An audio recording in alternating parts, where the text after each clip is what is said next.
నమస్తే welcome to city 24/7 top debate. నేను Suresh. AP assembly speaker చింతకాయల అయ్యన్న పాత్రుడు కీలక వ్యాఖ్యలు చేశారు. ఎమ్మెల్యేలు అసెంబ్లీకి రాకుండా జీతం తీసుకోవడం సమంజసమేనా అని ప్రశ్నించారు.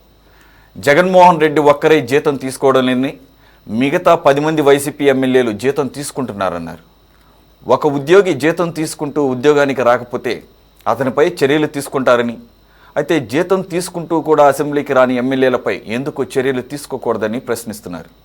స్పీకర్ చేసిన ఈ వ్యాఖ్యలు ప్రస్తుతం చర్చనీయాంశంగా మారాయి.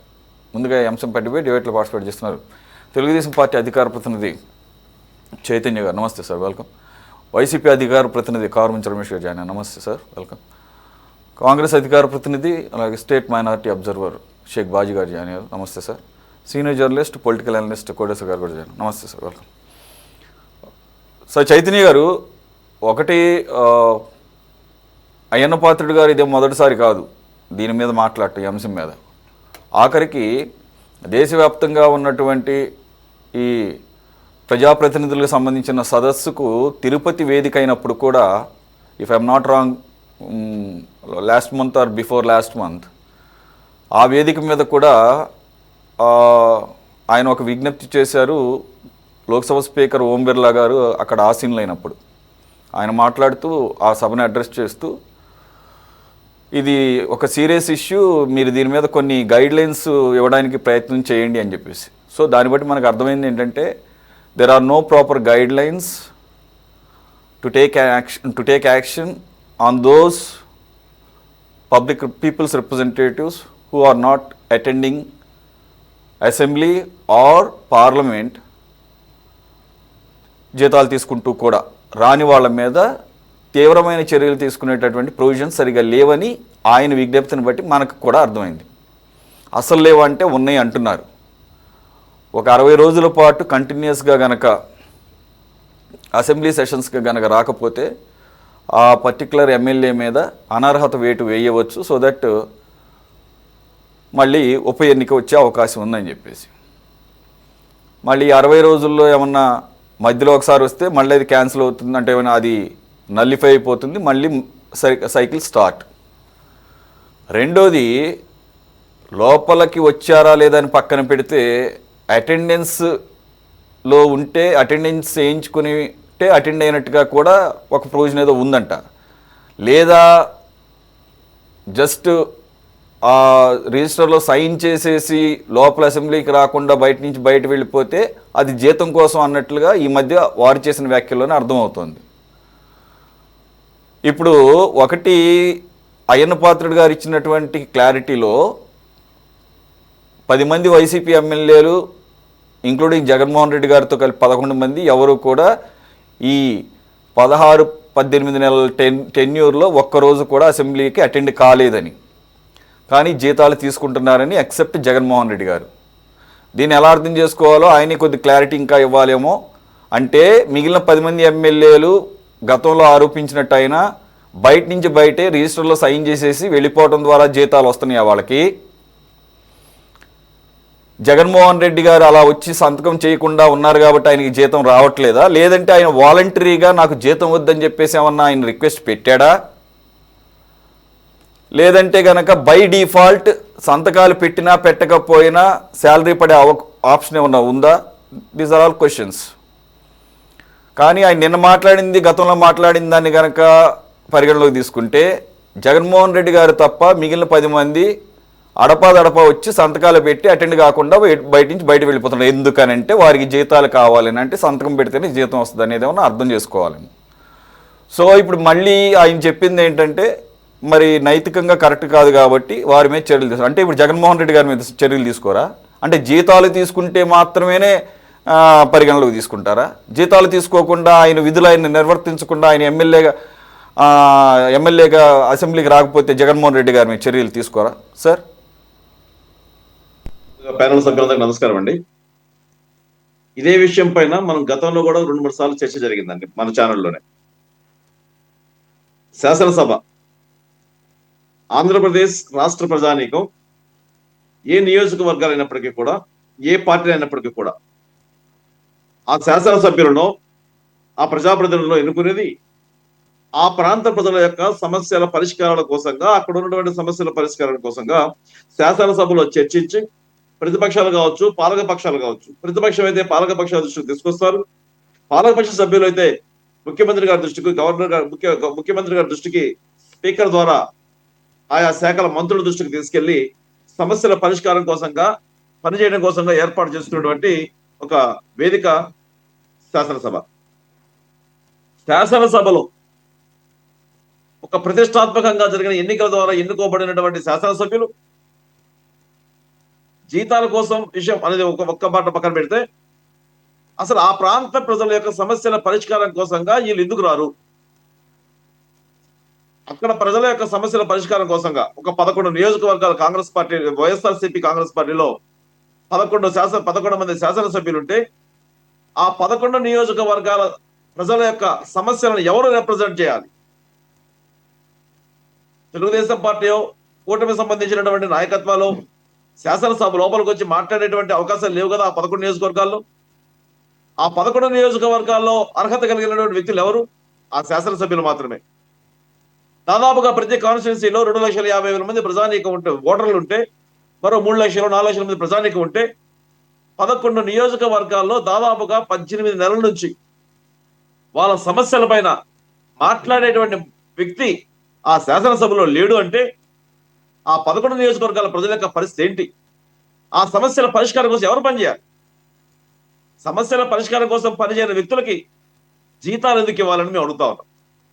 కనీసం ఆ ప్రాంతంలో సాగునీటి సమస్య ఉంటుంది, తాగునీటి సమస్య ఉంటుంది, రోడ్ల పరిస్థితులు ఉంటాయి, ప్రజా ఆరోగ్య పరిస్థితులు ఉంటాయి, ఉద్యోగ నిరుద్యోగ సమస్యలు ఉంటాయి, ఉపాధి అవకాశాల కోసం పనిచేయాల్సిన పరిస్థితులు ఉంటాయి. వీటన్నిటిని సభ దృష్టికి, ముఖ్యమంత్రి గారి దృష్టికి ఎవరు తీసుకురావాలి? ఎవరు తీసుకొస్తే అక్కడ సమస్యలు పరిష్కారం అవుతాయి? ఆ ప్రజాప్రతినిధులకి వాళ్ళు ఎన్నుకుంది ఎందుకు?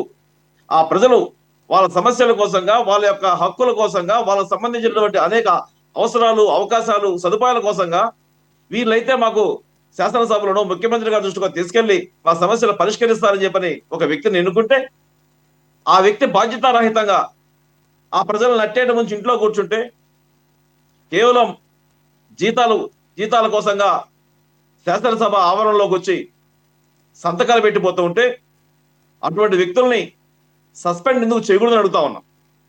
ఇదే స్పీకర్ గారు మాట్లాడుతూ ఉంది. దీనిపైన ప్రత్యేక చట్టం తీసుకోవాలని కూడా అడిగారు. శాసనసభలో ఉన్నటువంటి టెక్నికల్ పాయింట్స్ ని యూజ్ చేసుకుని బహుశా జగన్మోహన్ రెడ్డి గారు ఈ మధ్య కాలంలో ఏదైనా సంతకాలు పెట్టకపోవచ్చేమో కానీ ఆయన కూడా గతంలో సంతకాలు పెట్టిపోయిన వ్యక్తే. సంతకాలు పెట్టడం ద్వారా వీళ్ళ యొక్క శాసన సభ్యత్వాన్ని కాపాడుకునేటువంటి ఈ శాసనసభ్యులు ప్రజా సమస్యలను పరిష్కరించడం కోసంగా, ప్రజా సమస్యలపైన చర్చించడం కోసంగా శాసనసభ లోపల ఎందుకు అడుగు పెట్టడం అడుగుతా ఉన్నాం. వీళ్ళకి ఆ బాధ్యత లేదా అడుగుతా ఉన్నాం. మరి అటువంటి బాధ్యత నిజంగా లేనప్పుడు ఈ 11 మంది శాసనసభ్యతను రాజీనామా చేసి బయటకు పోవచ్చు కదా. ఆ ప్రాంతంలో మరొకరు ఎన్నుకుంటారు కదా. వాళ్ళు బాధ్యతారహితంగా పనిచేసేటువంటి పరిస్థితులు వస్తాయి కదా. వీటన్నింటిని పక్కన పెట్టి కేవలం వీళ్ళ హోదాల కోసం, బయట వీళ్ళ యొక్క ప్రతిష్ట కోసం, వీళ్ళ వ్యక్తిగత అవసరాల కోసం మేము శాసనసభ్యులు అని చెప్పుకోవడం కోసంగా శాసనసభ్యులుగా పరిగణిస్తూ ఈదుల్లో తిరిగితే రాబోయే రోజుల్లో ప్రజలు మరింతగా ఆ పార్టీకి మరింత సమాధానం చెప్పే పరిస్థితులు వస్తాయి. గతంలో తెలుగుదేశం పార్టీ ఓడిపోయినప్పుడు, వైఎస్ఆర్సీపీ అధికారంలో ఉన్నప్పుడు శాసనసభకి మాజీ ముఖ్యమంత్రిగా చంద్రబాబు నాయుడు గారు అనేక మంది మేధావులు కూడా శాసనసభలో మీరు ఏదైనా అవమానపడతారేమో ఒకసారి ఆలోచించి శాసనసభకు పోండి అంటే, అవమానాలు కాదు నాకు కావాల్సింది, ఎవరు ఎన్నిసార్లు అవమానపరుచుకున్నా సరే నా ప్రజల యొక్క సంక్షేమం కోసం, నా ప్రజల అవసరాల కోసం శాసనసభలో నేను అడుగు పెట్టాల్సిందే, శాసనసభలో నేను మాట్లాడాల్సిందే అని చెప్పని శాసనసభకు వచ్చారు. తెలుగుదేశం పార్టీ 23 మంది సభ్యుల్ని శాసనసభకు తీసుకొచ్చారు. జరిగిన పరిణామాలు అనేక అవమానాల తర్వాత ఆయన ఒక్కరే బయటకు వెళ్ళారు తప్పితే పార్టీకి సంబంధించిన వ్యక్తులందరినీ కూడా ప్రతి శాసనసభలో ఉంచారు. సమస్యల పరిష్కారం కోసంగా పోరాటం చేయమని చెప్పారు. బయట నుంచి కూడా ఆయన నేరుగా సమస్యల సాధన కోసంగా ఎక్కడెక్కడ సమస్యలు ఉన్నాయో ఆ సమస్యల్ని ఎప్పటికప్పుడు పరిష్కారాలు తీసుకుని భరించడం కోసంగా పోరాటం చేశారు. ఇది బాధ్యతాయుతమైనటువంటి పార్టీలు అవలంబించాల్సినటువంటి పరిస్థితులు, ఆ పార్టీ అధ్యక్షులు తీసుకోవాల్సిన నిర్ణయాలు. అటువంటిది ఇక్కడ సాక్షాత్తు పార్టీ అధ్యక్షులే మీరు రాబాకండి శాసనసభకు అని చెప్పేస్తే ఈయనకి ప్రజల పట్ల ఉన్నటువంటి చిత్తశుద్ధి ఏంటి? ప్రజా సమస్యల పరిష్కారం కోసంగా జగన్మోహన్ రెడ్డికి ఉన్నటువంటి అవగాహన ఏంటి? కారణం, జగన్మోహన్ రెడ్డి ఏ రోజు కూడా ఉద్యమ రాజకీయాలు, ప్రజా పోరాటాలు, విద్యార్థి రాజకీయాలు చేసిన వ్యక్తి కాదు. కాబట్టి ఆయనకు తెలిసింది, లక్షల కోట్లు సంపాదించుకున్న తర్వాత, తండ్రి అధికారాన్ని అడ్డం పెట్టుకొని లక్షల కోట్లు సంపాదించుకున్న తర్వాత దోచుకున్న ధనాన్ని దాచుకోవడం కోసంగా, దాన్ని మరింతగా పెంపొందించుకోవడం కోసంగా రాజ్యాధికారం మాట పట్టాడు. వచ్చినటువంటి రాజ్యాధికారాన్ని ఉపయోగించుకొని మరింత దోచుకున్నాడు. కాబట్టి ఈ వ్యక్తికి ప్రజా సమస్యల పట్ల, ప్రజా పోరాటాల పట్ల, లేకపోతే ప్రజల యొక్క అవసరాల పట్ల, రాష్ట్ర అవసరాల పట్ల బాధ్యత లేదు. కాబట్టి వాళ్ళకు సంబంధించిన శాసనసభ్యులని శాసనసభకు రావద్దని చెప్తాడు. ఈయన శాసనసభకు రాడు. వాళ్ళు కూడా నేరుగా వచ్చే సంతకాలు పెట్టి జీతాలు తీసుకొని పోతున్నారు. వాళ్ళకి తిరగడం కోసంగా ఒక అలవెన్స్ వస్తుంది, ఉండడం కోసంగా ఒక అలవెన్స్ ఉంటుంది, వాళ్ళ వ్యక్తిగత అవసరాల కోసంగా ఒక అలవెన్స్ ఉంటుంది. ఇవన్నీ కలుపుకొని దాదాపుగా 4 లక్షల రూపాయల దాకా ఒక శాసనసభ్యుడికి వస్తుంటే, ఎంత బాధ్యతాయుతంగా ఆ ప్రజల అవసరాల కోసం ఆ శాసనసభ్యుడు పనిచేయాల్సిన అవసరం ఉంటుంది. ఇటువంటి అంశాలని పక్కన పెట్టి, ఇటువంటి ఆ నియోజకవర్గాల యొక్క పరిస్థితులని, ఆ ప్రజల యొక్క అవసరాలను తాకట్టు పెట్టి ఈ నాయకులు, ఈ 11 మంది నియోజకవర్గాలకు సంబంధించినటువంటి శాసనసభ్యులు ఏం చేస్తున్నారంటే ఎవరికి అర్థం కాని పరిస్థితి తయారైంది. ఈ అంశం పైన స్పీకర్ గారు చర్చిస్తున్నారు. పార్టీలు, కూటమి ప్రభుత్వం ఒక ప్రత్యేకమైనటువంటి ఆలోచన విధానం ముందుకు పోతా ఉంది. 60 రోజులకో లేకపోతే 6 నెలలకో ఈ శాసనసభ్యులు రాకపోతే శాసనసభ రద్దతు కోసంగానో, సస్పెండ్ చేసే విషయాలపైన ఖచ్చితంగా స్పీకర్ గారు మాట్లాడేటువంటి ప్రతి మాటకి కూటమి ప్రభుత్వం, తెలుగుదేశం పార్టీ కట్టుబడి ఉంటుంది. అయితే శాసనసభ్యులు ఖచ్చితంగా వాళ్ళ యొక్క బాధ్యతను గుర్తించాలి. మనం ఉన్నది ప్రతిపక్షమా, పాలక పక్షమా విషయాన్ని పక్కన పెట్టి అనేక విషయాలు చర్చించాలి. కమ్యూనిస్టు పార్టీలకి గతంలో సుందరయ్య గారు, జక్కా వెంకన్నో, లేకపోతే ఒక 5-6 మంది సభ్యులు ఉన్నప్పుడు ఖచ్చితంగా శాసనసభకు వచ్చేవాళ్ళు. మేము 5 మంది ఉన్నాం, 6 మంది ఉన్నాం, మాకు అవకాశాలు రావట్లేదని చెప్పి వాళ్ళు ఏ రోజు శాసనసభకు రాకుండా ఆగల. భారతీయ జనతా పార్టీ గతంలో తక్కువ మంది శాసనసభ్యులు ఉన్నప్పుడు వెంకయ్య నాయుడు లాంటి వాళ్ళు ఈ రోజు కూడా చెప్పుకుంటారు, వెంకయ్య నాయుడు గారు అసెంబ్లీలో ఈ విధంగా మాట్లాడారు, ఈ సమస్యల పరిష్కారం కోసం పోరాటం చేశారని చెప్పారు. కొచ్చలపల్లి సుందరయ్య గారు, అదేవిధంగా జక్కా వెంకన్న గారు, నోముల నరసింహయ్య గారు, ఇటువంటి అనేక మంది వాళ్ళ శాసనసభకు సంబంధించిన వ్యక్తులు చాలా తక్కువ మంది ఉండేవాళ్ళు. ఒక టైంలో జనతా పార్టీ నుంచి శాసనసభ్యులుగా మన తెలంగాణ నుంచి ఒక వ్యక్తి గెలిచారు. ఆయన ఒక్కడే వచ్చారు శాసనసభకి. సమస్యల పరిష్కారం కోసంగా, పోరాటం చేయడం కోసంగా ఆ బాధ్యత లేనటువంటి వ్యక్తుల్ని, ఎవరైతే కేవలం ఆర్థికంగా బలపడినటువంటి వ్యక్తుల్ని రాజకీయాలకు తీసుకొచ్చి, రాజకీయ అవగాహన లేని వాళ్ళని, ఆ నియోజకవర్గాల మీద పట్టు లేని వాళ్ళని, ప్రజల అవసరాల కోసం పనిచేయనటువంటి వ్యక్తులను తీసుకొచ్చుకుంటే ఇదే పరిస్థితి ఏర్పడుతుంది. రాజకీయాలని కార్పొరేట్ వ్యవస్థల మాదిరిగా కేవలం రాజకీయాలని వీళ్ళ సంపాదన కోసంగా ఉపయోగించుకున్నటువంటి వైఎస్ఆర్సీపీ లాంటి పార్టీలు ఉన్నంత కాలం ఆ శాసనసభ్యులకు బాధ్యతలు ఉండవు. కాబట్టి ఇటువంటి వాళ్ళపైన వెంటనే చర్యలు తీసుకోవాలని చెప్పి కూటమి ప్రభుత్వం పరంగా తెలుగుదేశం పార్టీ నుంచి స్పీకర్ గారు ఏ నిర్ణయాలు తీసుకున్నా సరే ఆ నిర్ణయాలకు కట్టుబడి ఉంటామని తెలియజేస్తూ, ఖచ్చితంగా జీతాల కోసంగా పనిచేసే శాసనసభ్యుల యొక్క శాసన సభ్యత్వాన్ని రద్దు చేయాలని చెప్పి డిమాండ్ చేస్తా ఉన్నాం. రైట్ చైతన్య గారు. సార్, కోటేశ్వర గారు, దేశంలోనే అత్యధిక శాలరీలు తీసుకునే వ్యవహారంలో తెలంగాణ అత్యధికంగా తీసుకుంటున్నారు ఎమ్మెల్యేలు. అంటే వారికి ఆ ప్రొవిజన్ కల్పించుకున్నారు, వాళ్ళ జీతాలు వాళ్ళే పెంచుకున్నారు. అది కూడా వాళ్ళకి వెసులుబాటు ఉంది కదా. 4 లక్షల పై చిలుకు అని చెప్పేసి. సెకండ్ పొజిషన్లో ఆంధ్రప్రదేశ్ అని చెప్పేసి మనం చదువుతున్నాము. సో ఒక అంశం చైతన్య గారు అన్నట్లు జీతాల అంశం అయితే, రెండో అంశం అంతకన్నా ఇంపార్టెంట్ ఆ నియోజకవర్గాలకు రిప్రజెంటేషన్ ఏంటి అనేది. సో ఇక్కడ ప్యూర్గా వాళ్ళ నాయకుడు తీసుకున్న నిర్ణయానికి కట్టుబడే మిగిలిన 10 మంది వెళ్ళటం లేదనేది అక్కడ క్లియర్ కనపడుతుంది. అఫ్కోర్స్ మొన్న ఈ మధ్య ఏదో వాళ్ళ ఇంటర్నల్ మీటింగ్ అప్పుడు నాకేం అభ్యంతరం లేదు, మీరు వెళ్తానంటే పెద్దిరెడ్డి అన్న నువ్వు తీసుకెళ్తావు, వాళ్ళు చిన్నపిల్లల పెద్దిరెడ్డి తీసుకెళ్తేనే వెళ్ళాలి. అక్కడికి ఎమ్మెల్యేలు కదా, ఎవరికి వాళ్ళు వెళ్ళొచ్చు, మీరు వెళ్ళండి నాకేం అభ్యంతరం లేదంటే సరిపోతే, దాని పెద్దిరెడ్డి నువ్వు ఏమన్నా లీడ్ చేస్తావంటే ఆయన కూడా నాకేం ఇంట్రెస్ట్ లేదన్నట్టుగా చెప్పాడని చెప్పేసి మనం చదివి. ఇప్పుడు అయ్యన్న పాత్రుడు గారు మాట్లాడిన దాని ప్రకారంగా జీతాల అంశం ఒక విషయం అయితే, అక్కడ రిప్రజెంటేషన్ లేకపోవడం రెండో అంశం అయితే, మూడోది వీళ్ళు టెక్నికల్ ఆస్పెక్ట్స్ని యూజ్ చేసుకొని ఈ రకంగా డుమ్మా కొట్టడం. ఇప్పుడు మొదటి 18 నెలలే అంటే ఖచ్చితంగా ఇది కొనసాగుతుంది. అలాగే కనుక వదిలేస్తే నెక్స్ట్ 5 years పాటు. So what is the point of having MLAs for that constituencies is a big question. అదొక అంశం అయితే సభా వ్యవహారాల ప్రకారంగా ఈయన కాల్ ఫర్ చేసినప్పుడు ఆయన ఆ రోజు రిక్వెస్ట్ చేశారు ఎవరిని, ఓం బిర్లా గారిని. అంటే దీనికి ఒక నామ్స్ ఏమి లేవు, రూల్స్ ఏమి ఫ్రేమ్ చేయలేదని అర్థమవుతుంది. ఆయన గైడ్ లైన్స్ ప్రిపేర్ చేయమన్నారంటే మరి అది దేశానికి మొత్తానికి సంబంధించింది కాబట్టి మరి అది దానికి టైం పడుతుందో, దాని మీద పెద్దగా ఆయన సీరియస్గా తీసుకుంటారో లేదో తెలియదు. ఈ లోపల అప్పటి వరకు వెయిట్ చేయకుండా ఇక్కడున్న రూల్స్ ప్రకారంగా ఏ విధంగా ముందుకు వెళ్ళాలనేది ఆయన మాటలను బట్టి అర్థమవుతుంది సార్. ఇక్కడ జగన్మోహన్ రెడ్డి గారు శాలరీ తీసుకోవడం లేదు అంటే ఆయన వదిలేస్తారా? ఆయన మీద ఆయన అనర్హత వేటికి ఏమన్నా నుంచి బయటపడటానికి జీతాలను బేస్ చేసుకుంటారా? అది ఎంతవరకు కరెక్ట్ అనేది ఇప్పుడు మౌలికమైన ప్రశ్న సార్. ముందు వేతనాల గురించి మనం చెప్పుకున్నట్లయితే, వేతనాలను పెంచుకునేది శాసనసభ. ఆ శాసనసభ అధికారం ఉంది. పెంచుకోవడానికి అధికారం ఉన్నప్పుడు వాటిని తగ్గించడానికి కూడా అధికారం ఉంది. ఊరికే నామకే వస్తే ₹1 మాత్రమే మా ఎమ్మెల్యేలు లేదా మంత్రులు వీళ్ళందరూ వేతనాలు తీసుకుంటారు, అదే తీసుకోవాలని ఈ శాసనసభ తీర్మానిస్తున్నది అని చెప్పేసి అసెంబ్లీలో పెట్టి ఆమోదించుకోవచ్చు. అందుకు అవసరమైనటువంటి మెజారిటీ 3 పార్టీలకు కూడా ఉన్నది. ఆ విధంగా కనుక చేసేట్లయితే మొత్తం యావత్ దేశంలోనే అది ఒక ఆదర్శవంతమైనటువంటి నిర్ణయంగా ఉంటుంది. అందువలన అటువంటి పని చేయాలనేది నా సూచన. ఎందుకు అంటే ఇవాళ ఎమ్మెల్యేలు కానీ ఎంపీలు కానీ వేతనాల మీద ఆధారపడి బతుకుతున్నటువంటి వాళ్ళు ఎవరు లేరు. ఏ ఎమ్మెల్యే కూడా, ఏ పార్టీకి చెందినటువంటి వాళ్ళైనా కానీ వేతనం రాకపోతే అడ్డ మీద కూలీలాగా ఆ రోజు పని లేకపోతే సాయంత్రానికి వంట వండుకోవడానికి లేదు అన్న పరిస్థితి కాదు వీళ్ళు ఎవరిది. అందుకని ఆ విధంగా ₹1 టోకెన్ గా ₹1 ₹2, ఎందుకంటే భూములు ఇస్తున్నారు కదా కొంతమందికి ₹1కి, అట్లాగే వీళ్ళకి కూడా చేస్తే ఒక సమస్య పరిష్కారం అవుతుంది.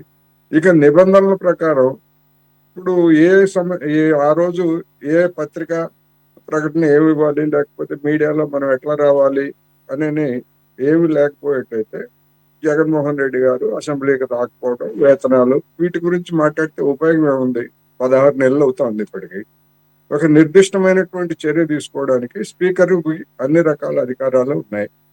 మీరు అసెంబ్లీకి రాకుండా మీరు వేతనాలు తీసుకుంటున్నారు, మీ వేతనాలని ఎందుకు రికవరీ చేయకూడదు అని చెప్పేసి నోటీసులు ఇవ్వచ్చు స్పీకర్. మరి ఇచ్చారా? ఇవ్వలేదు. ఎందుకు ఇవ్వలేదు?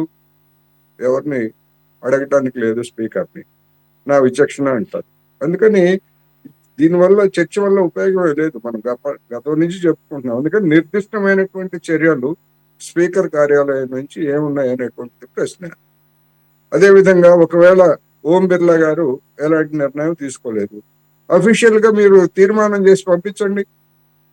ఈ విధంగా మా అసెంబ్లీలో ఒక ప్రత్యేకమైనటువంటి పరిస్థితి ఉన్నది, దీన్ని ఏ విధంగా పరిష్కరించాలి అని చెప్పేసి లోక్సభకి పంపించండి ఒక తీర్మానం చేసి. లేదు యాక్షన్ తీసుకోండి, యాక్షన్ తీసుకొని మీ సభ్యత్వాలను ఎందుకు రద్దు చేయకూడదు అని చెప్పేసి నోటీసులు ఇవ్వండి. అప్పుడు లీగల్ గా ఉన్నటువంటి అంశాలు ఏమిటి, లేకపోతే హక్కులకు ఉన్నటువంటి ఏమిటి అనేటువంటి అప్పుడు చర్చకు వస్తుంది. ఏమవుతుంది? చర్చ సాగుతుంది. న్యాయస్థానాల్లో, హైకోర్టులో, సుప్రీంకోర్టులో చర్చ సాగుతుంది. అసలు విషయాలన్నీ ఇప్పుడు బయటకు వస్తాయి కదా. వీళ్ళు ఎందుకు రావాలని అడుగుతున్నారు, వాళ్ళు ఎందుకు రావట్లేదు అనేటువంటిది వాళ్ళు సంజాయిషి చెప్పాలి. అందుకని నిర్దిష్టమైనటువంటి చర్యలు తీసుకోకుండా ఈ విధమైనటువంటి కామెంట్స్ తోటి ఇది న్యాయమా, ఇది నైతికమా, లేకపోతే ఇది పద్ధత, ఇలాంటి వాటి వల్ల ఏం ప్రయోజనం లేదు, లేదని తేలిపోయింది కదా ఇప్పటికే. అందుకని నిర్దిష్టమైనటువంటి చర్యలు శాసనసభాపతి ఏం తీసుకుంటారు అనేది ఇక్కడ పాయింట్. తీసుకుంటారా లేదా, తీసుకోకపోతే మౌనంగా ఉండండి. ఇట్లాంటి ఊరికే చర్చలు మన టైం వేస్ట్, టీవీల టైం వేస్ట్, అన్ని వేస్ట్ కదా. ఎందుకు ఆ విధమైనటువంటి ఉబుసుపోని కబుర్లు ఎందుకు? అందుకని నిర్దిష్టమైనటువంటి యాక్షన్ తీసుకోవాలి. తీసుకొని, ఎందుకంటే వీళ్ళకి ఎంత బాధ్యత ఉందో, అసెంబ్లీకి ఎన్నికైనటువంటి వాళ్ళకి ఎంత బాధ్యత ఉందో, అసెంబ్లీని నడిపించేటువంటి వాళ్ళకి కూడా అంతే బాధ్యత ఉంది. అందుకని మీరేమి చర్య తీసుకోకపోతే మీరు ఒకటే అవుతారు యాక్షన్ తీసుకోకపోతే. తీసుకోవాల్సినటువంటి యాక్షన్ తీసుకోకపోతే వాళ్ళకి మీకు తేడా ఉంది. అందుకని స్పీకర్ గారు తనకు ఉన్నటువంటి విచక్షణ అధికారాలు కావచ్చు, లేకపోతే విస్తృతమైనటువంటి అధికారాలు కావచ్చు, వాటన్నిటికి సంబంధించి ఒక నిర్దిష్టమైనటువంటి యాక్షన్ తీసుకుంటే అప్పుడు అసలు కథలన్నీ కూడా బయటకు వస్తాయి. దానివల్ల లేకపోతే ఉపయోగం లేదనేది నాకు. సార్ బాజీ గారు, am I audible? Right sir. Sir Baji గారు, ఇక్కడ ఒకటి నాకు తెలిసి మళ్ళీ ఇంకొకసారి ప్రస్తావించారంటే, ఇప్పటి వరకు ఏదైతే రూల్ ఉందో 60 కాన్సిక్యూటివ్ డేస్, వరుసగా 60 రోజులు అటెండ్ కాకపోతే మాత్రమే వారి మీద చర్య తీసుకునే అవకాశం ఉంది. ఇప్పటి వరకు కూటమి ప్రభుత్వం ఫామ్ అయిన తర్వాత ఈ మొత్తం అసెంబ్లీ సెషన్స్ని యాడప్ చేస్తే, కౌంట్ చేస్తే ఇంకా ఆ నంబర్కి రీచ్ కాలేదు అనేది దాదాపుగా మనందరికీ ఒక ఐడియా ఉంది. సో నెక్స్ట్ సెషన్ ఏమన్నా గనక depending on the days it functions, అది మొత్తం యాడ్ అయితే ఆ 60 నంబర్కి మ్యాచ్ అయ్యే అవకాశం ఉంది. కాబట్టి మరోసారి ప్రస్తావించారేమో అయ్యన్న పాత్రుడు గారు అనేది ఇక్కడ ఒక అంశం. రెండోది, ప్రజలకి వీరు జీతాలు తీసుకుంటున్నారా లేదా అనేది కూడా ఒక క్లారిటీ ఇచ్చారనేది జనాల్లో ఒక చర్చ పెట్టడం కూడా మంచిది అనేది అది కూడా ఒక అంశం అండి. రెండోది, జగన్మోహన్ రెడ్డి గారు తీసుకోవడం లేదు, మిగతా వాళ్ళు తీసుకుంటున్నారు అనే దానికి గతంలో వారు చేసినటువంటి వ్యాఖ్యలు, వారు కానీ డిప్యూటీ స్పీకర్ రఘురామకృష్ణరాజు గారు కానీ, వీళ్ళు రాకుండా బయటే రిజిస్టర్లో సంతకాలు పెట్టి వెళుతున్నారు. అంటే జీతాల కోసం మాత్రమే పెడుతున్నారేమో అనేది ఇక్కడ ఒక పాయింట్. మూడో పాయింట్, ఇప్పుడు ఒక స్టూడెంట్ స్కూల్కి వెళ్ళకపోయినా, కాలేజీకి వెళ్ళకపోయినా, ఒక స్థాయి దాటిన తర్వాత ఎలాగైతే అక్కడ లెక్చరర్స్ కానీ ప్రిన్సిపల్ కానీ దృష్టి పెడతాడో, పేరెంట్స్కి ఇన్ఫామ్ చేస్తాడో, అలాగే పేరెంట్స్ ఎందుకు వెళ్ళటం లేదనేది ఒక మానిటరింగ్ ఉంటుందో, మరి వీళ్ళు వెళ్ళకపోతే అక్కడ సభాపతిగా ఆయనది ఒక వర్షన్ అయితే ఆయన బాధ్యత. మరి వీళ్ళని పంపించినటువంటి ఓట్లేసి ఆ నియోజకవర్గ ప్రజలు కూడా వీళ్ళని నిలదీసి రోడ్డు మీద దాన్ని ఏమంటే గల్లా పట్టుకొని అడిగితే కానీ వీళ్ళకి చలనం రాదేమో అనిపిస్తోంది సార్. మరి ఆ వ్యవస్థ, అటువంటి యాక్టివిజం మన దేశంలో లేకపోవటం శోచనీయం. కొన్ని దేశాల్లో ఖచ్చితంగా ఉంది కూడా. అలాగే కొన్ని పర్టికులర్ రూల్స్ ఉన్నాయి, అవసరమైతే రీకాల్ చేసే ఆప్షన్స్ ఉన్నాయి, అలాగే రికవర్ చేసే ఆప్షన్స్ కూడా ఉంటాయి అనేది నేను అనుకుంటున్నాను. Sir, what you say? Suresh గారు, ముందుగా మీకు అలాగే మన ప్యానెల్లో ఉన్న మిత్రులకి 24/7 వీక్షకులకి అందరికీ కూడా శుభ సాయంత్రం, నమస్కారం అండి. ఇవాళ మన దేశంలో ఎక్కడైనా కానీ ఎప్పుడైనా కానీ ఒక ఎమ్మెల్యేనో ఎంపీనో వాళ్ళ విధులు నిర్వర్తించలేదని, వాళ్ళ అవినీతి చేశారని, లేకపోతే వాళ్ళు సరిగ్గా మరి వాళ్ళ యొక్క అనైతిక ప్రవర్తన ఉందనే ఉద్దేశంతో కానీ ఎక్కడైనా కానీ కాలర్ పట్టుకొని నిలదీసిన ఉదాహరణ కానీ సందర్భం కానీ మనం చూసామా ఈ దేశంలో? లేదు. మన ప్రజల యొక్క మైండ్ సెట్ వేరు. విదేశ నిండు సభలో పోర్న్ వీడియోస్ చూస్తేనే వాళ్ళ మీద చర్యలు తీసుకున్న దాఖలు అనైతికమైన చర్యలకు పాల్పడినా కానీ మళ్ళీ ఓట్లేసి గెలిపిస్తున్న దేశం ఇది. అక్రమ సంబంధాలు పెట్టుకొని ఆడవాళ్ళని మరి బజారుకి ఇచ్చిన ఎమ్మెల్యేలను కూడా మళ్ళీ గెలిపిస్తున్న దేశం ఇది. కోట్ల రూపాయల అవినీతి సొమ్ము మింగేస్తున్నారని తెలిసినా కానీ ఏముందిలే, ఇది మామూలులే అని ప్రజలు ఈజీగా తీసుకుంటున్న పరిస్థితి చూస్తున్నాం ఈ కంట్రీలో. అలాంటిది ఏదో వాళ్ళు హాజరు కావట్లేదని, సరిగ్గా వాళ్ళ విధులు నిర్వర్తించట్లేదని వాళ్ళ మీద చర్యలు తీసుకునే అంత నాలెడ్జ్ కానీ అంతటి తెగింపు మన ప్రజలకు ఉంది అని నేను అనుకోవట్లేదు సురేష్ గారు. కాబట్టి ఏంటంటే అసలు ముందు వీళ్ళకి నైతిక విలువలు ఉండాలి. ఇప్పుడు ఈ 10 మంది ఎమ్మెల్యేలు ఎవరైతే ఉన్నారో జీతం తీసుకుంటున్నారంటే, ఈ జీతం ఏంటండి? వీళ్ళకి నెలకి శాలరీ 2,32,000 రూపాయలు, డైలీ 2,000 రూపాయలు వీళ్ళకి భృతి, 25,000 రూపాయలతో అసిస్టెంట్ పెట్టుకునే హక్కు ఉంది. అట్లాగే 15,000 రూపాయలతోటి రాష్ట్రంలో వాళ్ళు ఏదైనా అటు ఖర్చులకి తిరగచ్చు, బస్సులు ఫ్రీ, 32 ట్రిప్పులు రాష్ట్రంలో విమానం ప్రయాణాలు చేయొచ్చు, 8 ట్రిప్పులు దేశంలో విమాన ప్రయాణాలు చేయొచ్చు. వీళ్ళు రిటైర్ అయితే 50,000 పెన్షను, చనిపోతే వితంతు వాళ్ళ భార్య 40,000 పెన్షను. తర్వాత కలిసి లక్షలాది రూపాయలు ఒక ఎమ్మెల్యేకి ప్రభుత్వ డబ్బు, ప్రజల డబ్బులు చెల్లిస్తూ ఉన్నారు. వాళ్ళ విధులు ఏంటండి? వాళ్ళు ఒక నియోజకవర్గం నుంచి ఎన్నికైన తర్వాత ప్రజల సమస్యల్ని అసలు వాళ్ళు అసలు ఏనాడైనా కానీ వైసీపీ వాళ్ళు ఎప్పుడైనా కానీ గతంలో అయినా కానీ ప్రజల సమస్యల మీద ఏదైనా మాట్లాడారండి? అసెంబ్లీలో ఎప్పుడు అంతసేపుడికి అసభ్యకరమైన భాష, కొట్లాట ఇదే కదా.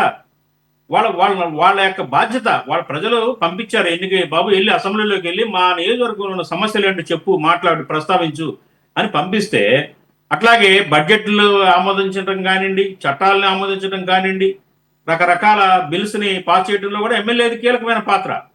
అలాంటిది వీళ్ళు మాకు ప్రతిపక్ష హోదా లేదని అలిగి ఇంట్లో కూర్చోవడం, అట్లాగే వీళ్ళు రారండి, ఈ సెక్షన్కి రారు. బహుశా అందుకే అయ్యన్న పాత్రుడు గారు అది గ్రహించే వీళ్ళని నెక్స్ట్ సెషన్కి మొత్తాన్ని ఊడబీకే కార్యక్రమానికి శ్రీకారం చుట్టినట్టుగా అర్థమవుతా ఉందండి. ఇకపోతే ఏంటంటే ఇప్పుడు వీళ్ళు అసలు గతంలో అసలు ఎమ్మెల్యేలు ఇందాక మాట్లాడుకున్నట్టుగా ఎంత హుందాగా ఉండేవాళ్ళండి అసెంబ్లీలో. అసలు అసెంబ్లీలో చోటు లభించడమే ఒక గౌరవం. అసెంబ్లీలో మాట్లాడే, ప్రజల సమస్యల నుంచి మాట్లాడే అది అవకాశం దొరకడమే ఒక అద్భుతమైన గౌరవం అది. అలాంటిది వీళ్ళు పాపం మరి వీళ్ళకేం తప్పు కాదండి. జగన్మోహన్ రెడ్డి గారి యొక్క నిరంకుశత్వంతో ప్రజాస్వామ్యాన్ని కూని చేసి వీళ్ళ ఆకాంక్షల్ని అందరిని అణిచేసి, కొత్తగా దాంట్లో 4-5 ఉన్నారండి కొత్తగా ఎన్నికైన వాళ్ళని కూడా పాపం వాళ్ళ ఆశల్ని కూడా గండి కొట్టేసింది జగన్మోహన్ రెడ్డి గారి తప్పు. ఇది ఎలనీయకుండా చేయడం అనేది కరెక్ట్ కాదు. ఆయనకి ప్రతిపక్ష హోదా ఇవ్వలేదని ఆయన మానుకుంటే పర్వాలా, వెళ్ళకుండా. కానీ ఎమ్మెల్యేలని అడ్డుకోవటం అనేది ఏ రకంగా సమంజసమో నాకైతే అర్థం కావట్లేదు.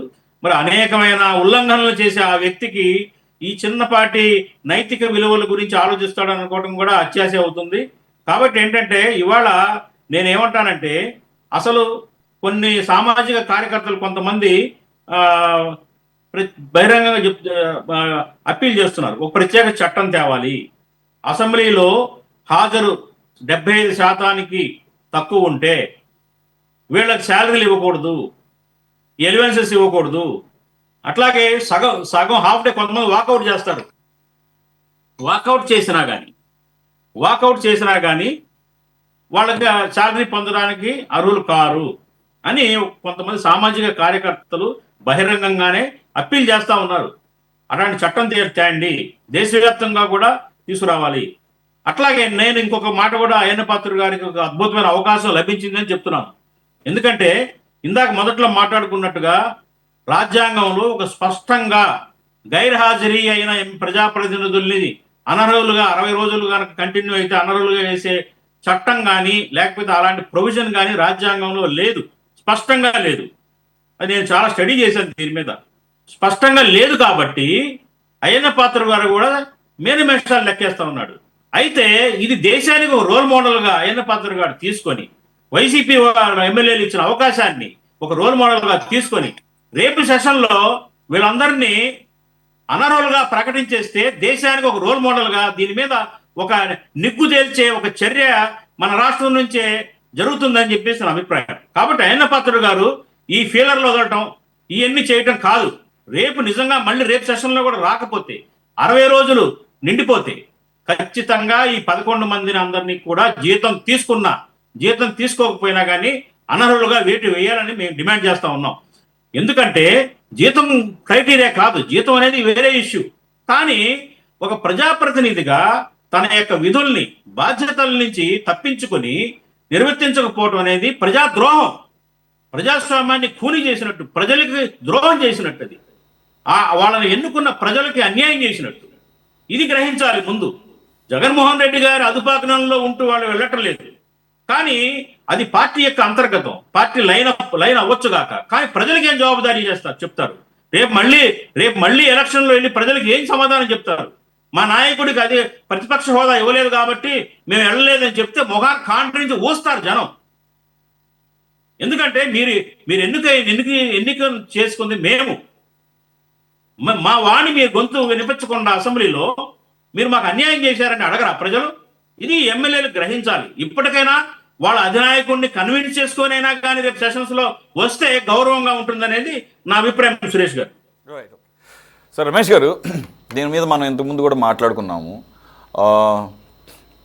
ఒకటి, సరే పార్టీ లైన్ ప్రకారము మీ అధ్యక్షుడు ఆయనే వెళ్ళకపోతే ఆయనకి ఇష్టం లేని మనం ఎందుకు చేయటం, మనం వెళ్తే ఆయన ఆగ్రహానికి అక్కడ గురవుతాం అని చెప్పేసి జనరల్గానే ఆయన ఫుడ్ స్టెప్స్లోనే వెళ్తారు కాబట్టి ఆ రకంగా వెళ్ళకపోవడం జరిగినప్పుడు అట్లీస్ట్ యాక్చువల్గా అది మ్యాండేటరీ కాకపోయినా జగన్మోహన్ రెడ్డి గారు ఎలాగైతే వాలంటరీగా ఆయన జీతం తీసుకోవడం లేదో ఆ రకంగా మేము జీతం కోసం కాదండి మేము రాజకీయాల్లోకి వచ్చింది లేదా ఎమ్మెల్యే అయింది, ఇక్కడ మేము అనుకున్నది వేరు, మేము అధికారంలో ఉంటాం అనుకున్నాము, మాకు 11 సీట్లే ఇచ్చి ప్రజలు ఈ మ్యాండేట్ ఇచ్చారు కాబట్టి ఆ ప్రజల పట్ల మాకు అసంతృప్తి ఉంది కాబట్టి ఇక్కడ ఒక్క అసెంబ్లీ లోపల ఉన్న పరిస్థితులే కాదు ఈ ప్రజలు కూడా మాకు సరైన మ్యాండేట్ ఇవ్వలేదు కాబట్టి మేము ప్రజల మీద కూడా ఒక ధిక్కార స్వరంతో మేము వెళ్ళటం లేదు కాబట్టి నైతికంగా మాకు ఆ వాళ్ళ సొమ్ము అంటే ప్రజాధనంతో వచ్చేటటువంటి మాకు అలవెన్సులు కానీ శాలరీలు తీసుకోవడానికి మేము అనర్హులం అని చెప్పేసి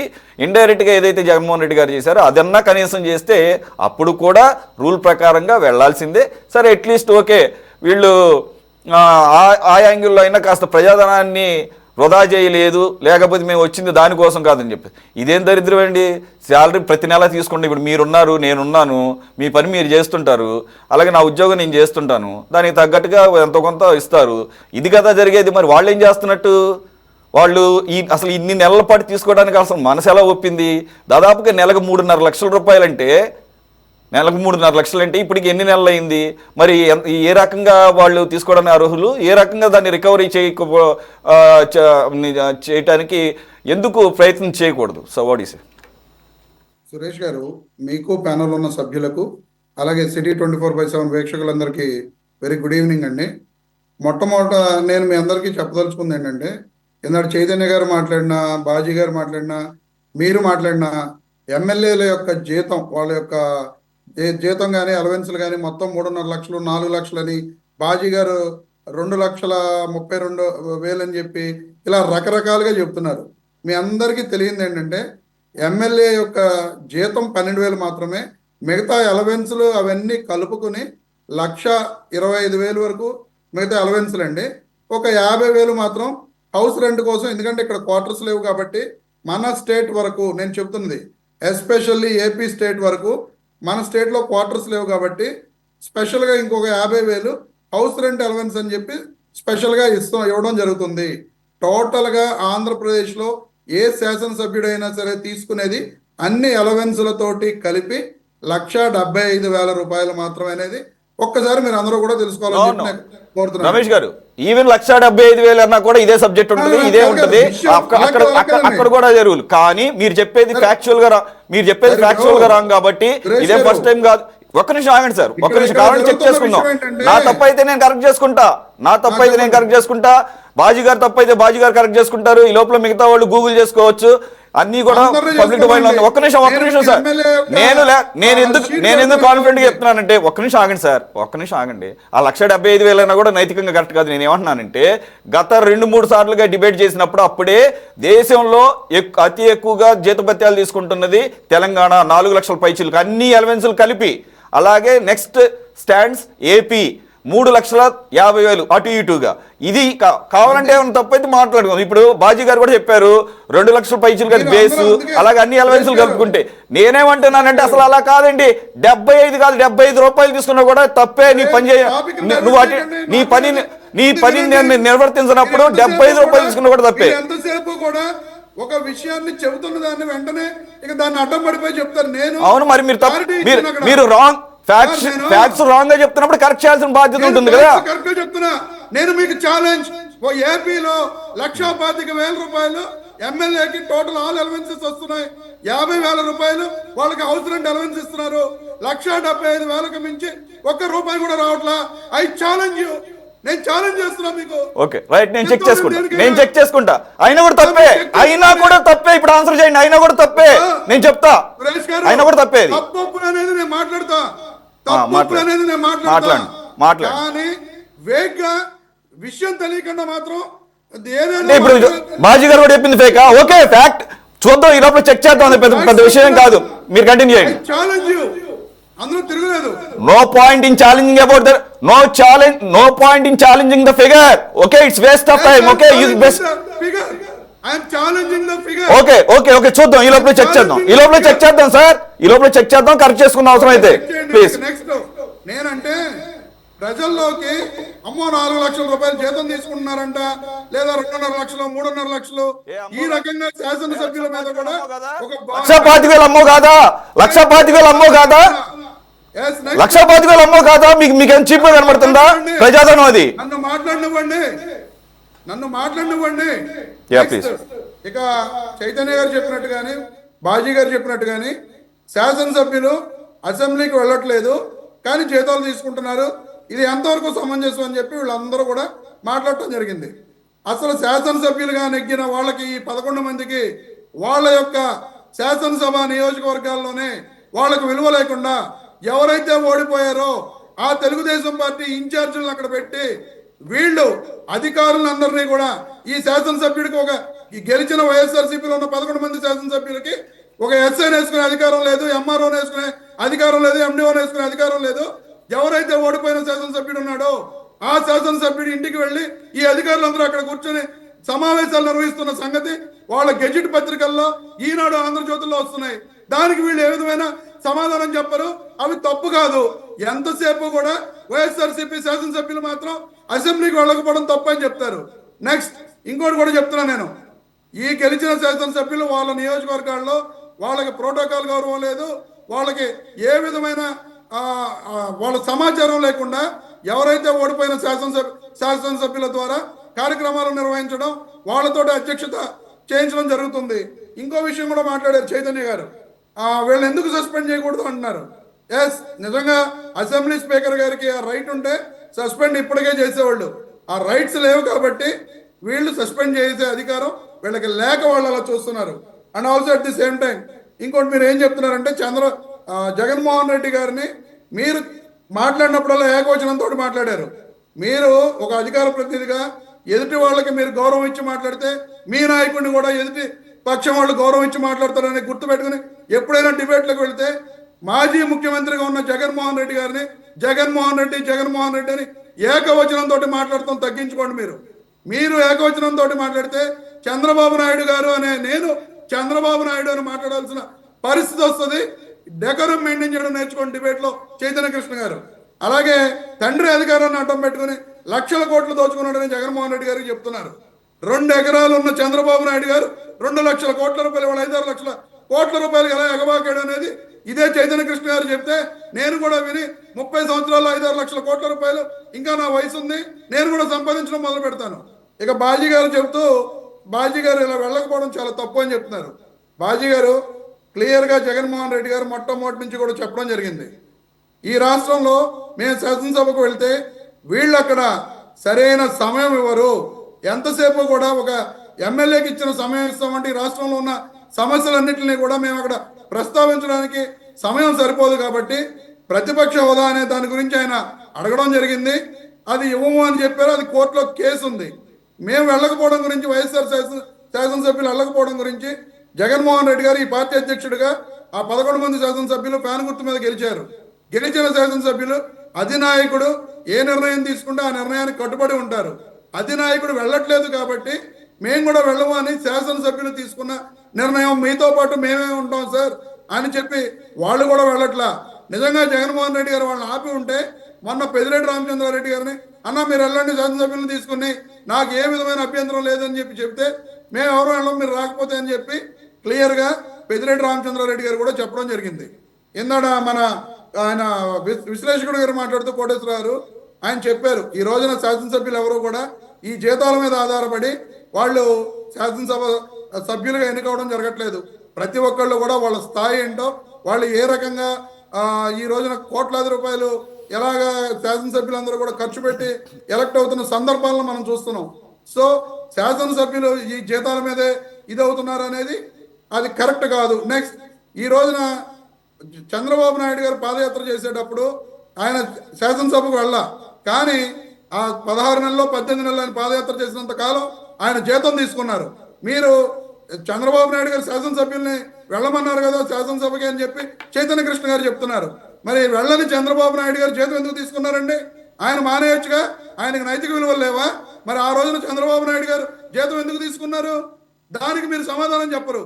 కేవలం వైఎస్ఆర్ కాంగ్రెస్ పార్టీ తరఫున ఉన్న శాసనసభ్యులు మాత్రమే జీతాలు తీసుకుంటున్నారు, వీళ్ళు ప్రజల సొమ్ముని హరించి వేస్తున్నారు, లేకపోతే దోచేస్తున్నారు.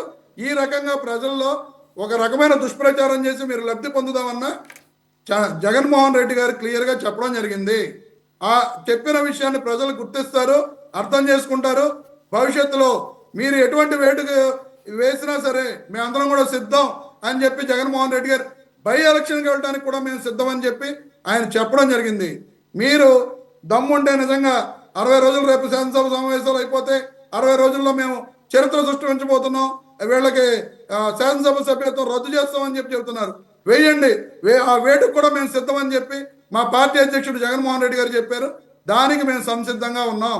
ఈ రోజున ఆ జీతాల కోసమో వేటి కోసం వీళ్ళు ఎవరు వెళ్తున్నా. ఇందాడ సురేష్ గారు మాట్లాడుతూ జగన్మోహన్ రెడ్డి గారి లాగా జీతాలు తీసుకోవడం ఆపేయచ్చు కదండి వీళ్ళు కూడా అని చెప్తున్నారు. గతంలో ఈ రాష్ట్రంలో కానీ ఈ దేశంలో కానీ ఏ ప్రాక్టీసెస్ అయితే జరిగినాయో లోక్సభలో 10 రోజులు 20 రోజులు వెళ్తున్న ఎంపీలు కూడా జీతాలు తీసుకుంటున్నారు. ఈ రోజున ఆ ప్రాక్టీసెస్ ప్రకారమే ప్రతి ఎంపీ గానీ లేదా ఎమ్మెల్యే గానీ ఎవరైనా సరే గతంలో జరిగిన ప్రాక్టీసెస్ ప్రకారం జీతాలు తీసుకోవడం జరుగుతుంది తప్ప ఆ జీతాలు వీళ్ళు ఏదో తినేసి 2024 ఎలక్షన్స్ లో మేము పోటీ చేసింది అధికారం ఉంటేనే మేము అసెంబ్లీకి అటెండ్ అవుతాము, లేదంటే ఇప్పుడు ఎలా కంటిన్యూ అవుతుంది 5 సంవత్సరాలు ఇలాగే ఉంటాము, జీతాలు కూడా తీసుకుంటాము, తప్పేమీ కాదు అని మీరు ఒక మెసేజ్ పంపిస్తున్నారు అనమాట. రైట్ చైతన్య గారు. గతంలో సురేష్ గారు మిత్రులు వినాలి, మిత్రులు వైఎస్ఆర్సీపీ మిత్రులు వినాలి, ఒక్కొక్క మాట వినాలి దయచేసి. వారు మాట్లాడుతున్నప్పుడు నేను పూర్తిగా విన్నాను.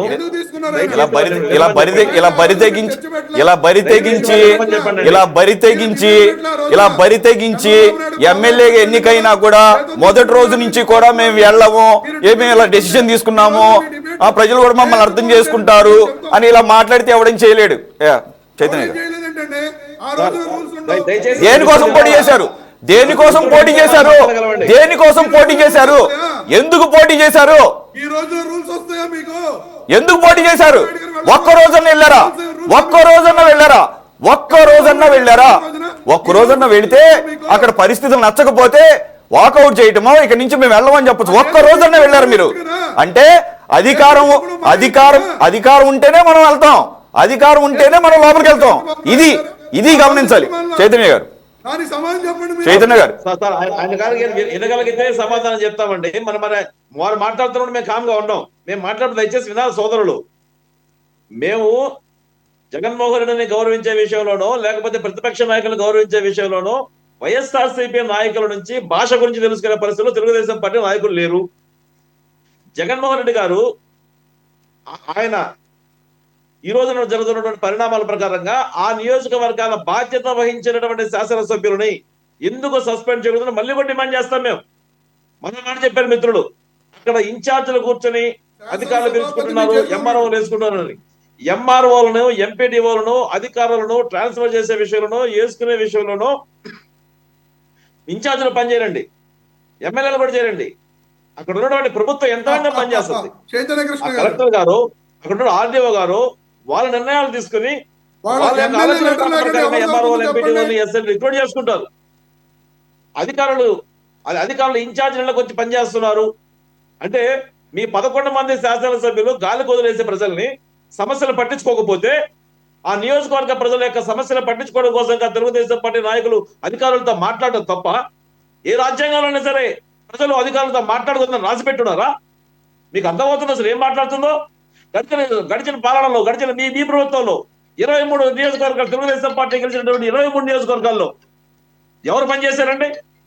తెలుగుదేశం పార్టీ శాసనసభ్యులు మీరు పనిచేయించారా? ఇచ్చారా?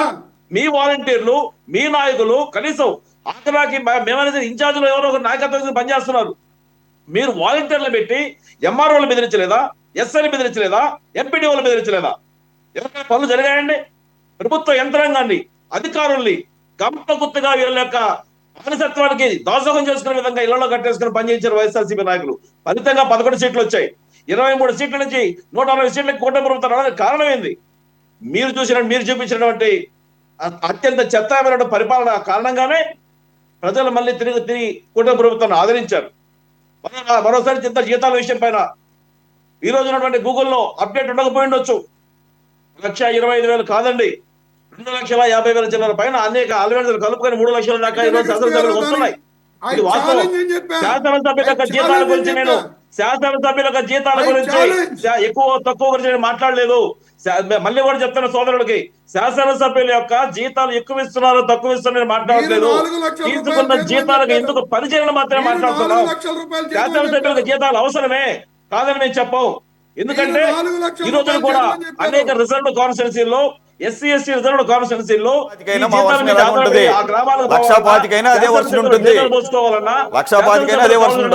అవసరాలు కల్పించుకోవాలన్నా ఈ జీతాల ద్వారా పనిచేస్తున్న వాళ్ళు 24 hours పనిచేసేటువంటి శాసనసభ్యులు అనేక మంది ఓడిపోయినటువంటి పాత మాజీ ఎమ్మెల్యేలు ఎవరైతే ఉన్నారో ఒక్కసారి చరిత్ర వెనక్కి చూస్తే అనేక మంది మాజీ ఎమ్మెల్యేలు ఈ రోజున వాళ్ళకి వచ్చే పెన్షన్ మీద బతుకుతున్న ఎమ్మెల్యేలు మాజీ ఎమ్మెల్యేలు ఉన్నారు. జీతాల గురించి నేను చెప్పలేదు. జీతాలు తీసుకుంటున్నటువంటి ఎమ్మెల్యేలు ఎందుకు ఆ నియోజకవర్గ సమస్యల మీద పనిచేయరు, ఎందుకు శాసనసభకు రారు, అటువంటి శాసనసభకు రానటువంటి ఎందుకు సస్పెండ్ చేయకూడదని మాత్రం అడిగాం. అది తప్పుగానే మరి ఆవేశంగా మాట్లాడారు మన మిత్రుడు చంద్రబాబు నాయుడు గారు 2 ఎకరాల నుంచి ఇన్ని వేల కోట్లు సంపాదించారని. చంద్రబాబు నాయుడు గారి యొక్క ఆస్తి ఎంత ఏ విధంగా ఎదిగారన్నది చాలా క్లియర్ గా లెక్కలు కట్టి ఉన్నాయి. మీరు చూపించుకోవచ్చు కదా. మీరు ఎక్కడైనా సరే మీరు అనేక రకాల కేసులు పెట్టారు. ఏ రోజు ఏ కేసులు తేలలేదే. జగన్మోహన్ రెడ్డి గారి మాదిరిగా 18 కేసుల్లో దోషిగా తేలలేదే. అనేక ఇప్పుడు కూడా 18 నెలలు అనేది కారాగార శిక్షకు పోలేదే. చంద్రబాబు నాయుడు గారు హెరిటేజ్ బోర్డు కావచ్చు, ఆయన మీరు చెప్తున్నాడు మరో పచ్చి అబద్ధం. చంద్రబాబు నాయుడు గారి యొక్క తండ్రి 2 ఎకరాల రైతు కాదు. ఆ రోజు కూడా ఆయన మధ్యతరగతిగా ఉన్నటువంటి అయితే ఆయన సంబంధించిన ఆస్తులు ఏ విధంగా పెంపొందించుకున్నారు, ఏ విధంగా సంపాదించుకున్నది చాలా క్లియర్ కట్ గా లెక్కలు ఉన్నాయి. లేవని ఎవరు చెప్పట్లేదే. ఆయన సంపాదించాలని ఎవరు చెప్పలేదే. జగన్మోహన్ రెడ్డి గారు సంపాదించుకున్న విషయాన్ని మేము తప్పు కట్టి చెప్పట్ల. సంపాదించుకున్న ధనంతో రాజ్యాధికారాన్ని సాధించి ఈ ప్రజలను మోసం చేస్తున్నారు, ఈ రాష్ట్రాన్ని మోసం చేస్తున్నారు, ఈ ప్రజల యొక్క అవసరాలను తాకట్టు పెడుతున్నారని చెప్పి చెప్తున్నాం. అది మేము మాట్లాడుతున్నది. భాష గురించో ఈ రోజు జరుగుతున్న అవసరాల గురించో మీరు మాట్లాడితే చూస్తూ ఊరుకోవడానికి తెలుగుదేశం పార్టీ సిద్ధంగా ఉండదు. శాసనసభలో జిప్పిపు తీర్చి చూపించినటువంటి శాసన మండలి సభ్యులు వైఎస్ఆర్సీపీ నాయకులు శాసన మండలిలో శాసనసభలో వీళ్ళు మాట్లాడిన భాష, ఏ నాయకులు ఏ విధంగా మాట్లాడిన భాష, కేసీఆర్ వాళ్ళు మనకు ఉన్నటువంటి నాని గారు కావచ్చు, లేకపోతే వంశీ గారు కావచ్చు, లేకపోతే మా నెల్లూరు జిల్లాలో ఉన్న అనిల్ గారు కావచ్చు, వీళ్ళు మాట్లాడిన భాష ఈ రోజుకే మారుతుందా? నిన్న కాక మొన్న నల్లపేట ప్రసన్న కుమార్ రెడ్డి మాజీ శాసనసభ్యులు, మాజీ మంత్రి, మీ వైఎస్ఆర్సీపీ సంబంధించిన సీనియర్ నాయకులు ఈ రోజు ఆయన పొలిట్ బ్యూరోలో కూడా మెంబర్ గా ఉన్నాడు. శాసనసభలో 6 సార్లు శాసనసభ గెలిచినటువంటి నల్లపేట ప్రసన్న కుమార్ రెడ్డి అనే వ్యక్తి మా ఎమ్మెల్యే ప్రశాంత్ రెడ్డి గారిని ఎంత అశ్లీలంగా మాట్లాడారో మీరు గుర్తించారా? భాష గురించి వైఎస్ఆర్సీపీ నాయకుల నుంచి నేర్చుకోవాల్సిన బాధ్యత మాకు తెలియజేస్తా ఉన్నాం. జగన్మోహన్ రెడ్డి గారిని గౌరవిస్తాం, మీ నాయకులను గౌరవిస్తాం, అదేవిధంగా సమస్యల పరిష్కారం కోసం నిలదీస్తాం. మరి మిత్రుడు ఇందాక విశ్లేషకులు కోటేశ్వరరావు గారు చెప్తూ మా బాజీ గారు మాట్లాడుతూ ఒక మాట అన్నారండి. ఆంధ్రప్రదేశ్ ప్రజలు నిలదీసే స్థాయికి లేరు, మన దేశంలో ప్రజలు నిలదీసే స్థాయికి లేరు అని చెప్పని బాజీ గారు మాట్లాడారు. పెద్దలు చాలా అనేక రకాల పోరాటాల్లో నేరుగా సంబంధం ఉన్న వ్యక్తి. ఆయన నేను వ్యతిరేకించడం కాదు, కానీ భారతదేశ ప్రజలు ఏ రోజు కూడా బానిసత్వాన్ని ఇంకో దాన్ని వదిలిపెట్టి పనిచేయలేదు, ప్రశ్నించే తత్వంలోనే ఉన్నారు. బ్రిటిషర్స్ తరం కొట్టిన దగ్గర నుంచి నిన్న మొన్నటి విజయం సాధించిన తెలంగాణ ఉద్యమం వరకు అనేక రకాల పోరాటాల్లో భారతదేశ ప్రజలు ప్రశ్నించే తత్వాన్ని ఏ రోజు వదలలేదు. అయితే ఆ సందర్భం కోసం ఎదురు చూస్తారు. 23 సీట్లు వచ్చినటువంటి తెలుగుదేశం పార్టీ కూటమి ఈ రోజు 160 సీట్లకు రావడానికి కారణం ప్రజలు ప్రశ్నించడమే, ప్రజలు పనిచేయనటువంటి నాయకత్వాన్ని వ్యతిరేకించడమే. ప్రజలు ఏ రోజు కూడా విస్మరించి పనిచేయరు. ప్రజల అవకాశం కోసం, సందర్భం కోసం ఎదురు చూసే తత్వాన్ని నేర్చుకున్నారు. అయితే వాళ్ళ యొక్క నిరసన అనేక రూపాలుగా ఉంటుంది. చొక్కాలు పట్టుకోవడమో, గల్లాలు పట్టుకోవడమో, అవసరమైతే పట్టుకుంటారు కూడా. అవసరమైతే ఈరోజు చూసాం మావోయిస్టు పార్టీలే తుపాకీలు వదిలిపెట్టి జనజీవన సన్నద్ధంలోకి వస్తా ఉన్నారు, ప్రజల్లో కలిసిపోతా ఉన్నారు, వాళ్ళ ఉద్యమ రూపాలు మారుతా ఉన్నాయి. ప్రజలు కూడా గల్లా పట్టుకోవడం అంటే రోడ్డు మీద కనపడినప్పుడు వెళ్ళి చొక్కా పట్టుకోవడం, దాని అర్థం అది కాదు. ఎసెన్స్ ఏంటంటే ప్రజల మధ్య కనపడినప్పుడు సార్ నేను వ్యతిరేకించడం కాదు, ప్రశ్నించే తత్వం ఆ మాట నేనన్నాను కాబట్టి నేను చెప్తున్నాను. ప్రశ్నించే తత్వం అనేది లేకపోవటాన్ని ఆసరాగా తీసుకొని ఈ రకంగా ఆటలు సాగుతున్నాయి అనేది. అయితే మీరు అన్నది కరెక్టే. ఆ సందర్భం కోసం, ఆ టైం కోసం ఎదురు చూస్తారు, ఆ సమయం, ఆ సందర్భం. కానీ అప్పటి వరకు ఇలా ఆటలు సాగుతున్నాయి కదా. ఆటలు సాగనిచ్చేటటువంటి వ్యవస్థలు కూడా ఉండకూడదు కదా. ఎక్కడికక్కడ చెక్స్ అండ్ బ్యాలెన్సెస్ ఉండాలి కదా. కొంత సమయం ఇస్తారు, ఆ సమయం తర్వాత ఖచ్చితంగా ప్రశ్నిస్తారు. ప్రశ్నించకుండా అయితే ఏ ప్రభుత్వాన్ని ఏ ప్రజలు కూడా వదిలిపెట్టలేదు. ప్రజలకి ఆలోచన ఉంది. అది ఇక్కడ పెద్దల ఇక్కడ బాధ్యత ఇక్కడ అని ఇక్కడ నేను ఇంకో ఇక్కడ ఇంకో వ్యతిరేకించడం పాయింట్ కాదు కూడా ఉంది. కానీ ఇక్కడ ఇంకో పాయింట్ కూడా ఉంది. I want add it. ఇక్కడ ఓన్లీ వైసీపీ వాళ్ళే వెళ్ళట్లేదు అనేది కాదు. అధికార పార్టీ వాళ్ళు లేకపోతే జనసేన టీడీపీ వాళ్ళు అందరూ 100% ఏం అటెండెన్స్ ఏమి లేదు. అందరూ కూడా. కాబట్టి అందరూ కూడా. బాజీ గారు అన్నట్టు this is very high time and is a good time. కొన్ని అవును. ఈ అసెంబ్లీ నుంచి స్టార్ట్ చేసి కొన్ని నామ్స్ చేసుకుంటే అదొక ప్రెసిడెన్స్ గా ఉంటుంది. ఎలాగైతే న్యాయస్థానాలు ఎక్కడికక్కడ రివైజ్ చేస్తూ ఉన్నప్పుడు ఆ తీర్పులు నెక్స్ట్ టైం కి ఒక ప్రెసిడెన్స్ గా మారుతుందో ఆ రకమైన. సార్ బాజీ గారు.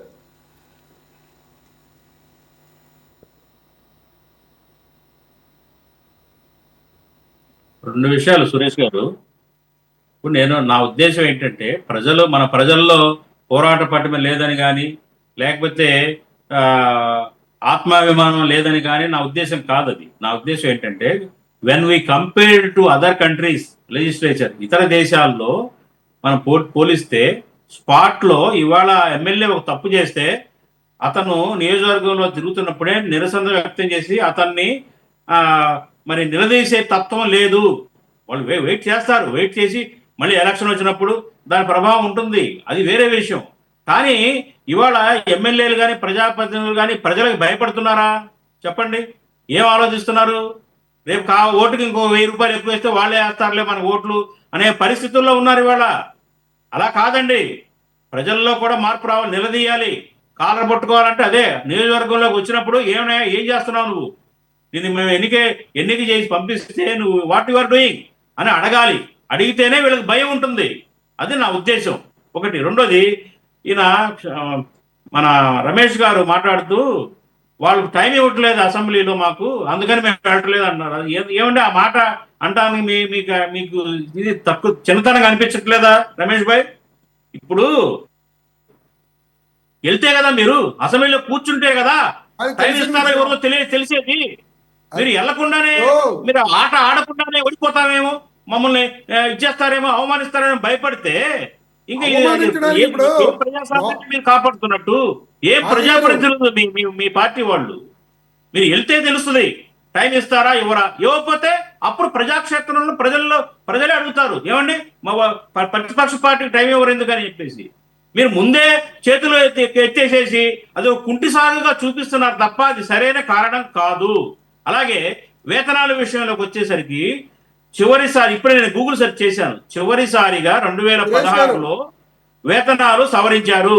తర్వాత 2025 సెప్టెంబర్ నెలలో మళ్ళీ మన ఆంధ్రప్రదేశ్లో అయ్యన్న పాత్రుడు గారి పర్యవేక్షణలో కమిటీని వేసి మళ్ళీ జీతాలు పెంచాలి, పెన్షన్స్ పెంచాలని ఒక ప్రపోజల్ పెట్టారు. But still it is pending ఇవాళ. కాబట్టి జీతాలు మొత్తం కలిపి మొత్తం క్యాలిక్యులేషన్ చూస్తే కనుక దాదాపు 4 లక్షల రూపాయలు ప్రతి ఎమ్మెల్యేకి ప్రతి నెల ముడుతుంది. రకరకాలుగా కానీ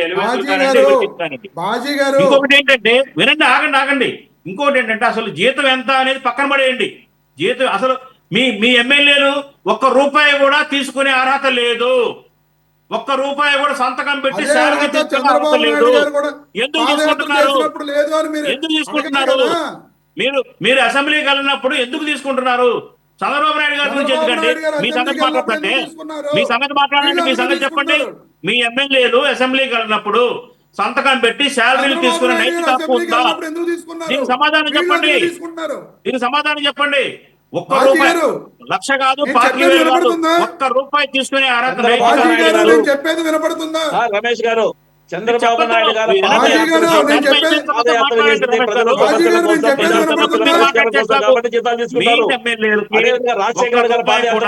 జగన్మోహన్ రెడ్డి పని చేయకుండా జీతం తీసుకునే నైతిక హక్కు అక్కడ ఎక్కడుంది? ఎందుకు రావాలి? అసెంబ్లీ సంతకాలు పెట్టి దొంగచాటుగా వరండాల నుంచే పారిపోతున్నారు జీతం కోసం. ఇది ఎక్కడ నీ ధర్మం అండి?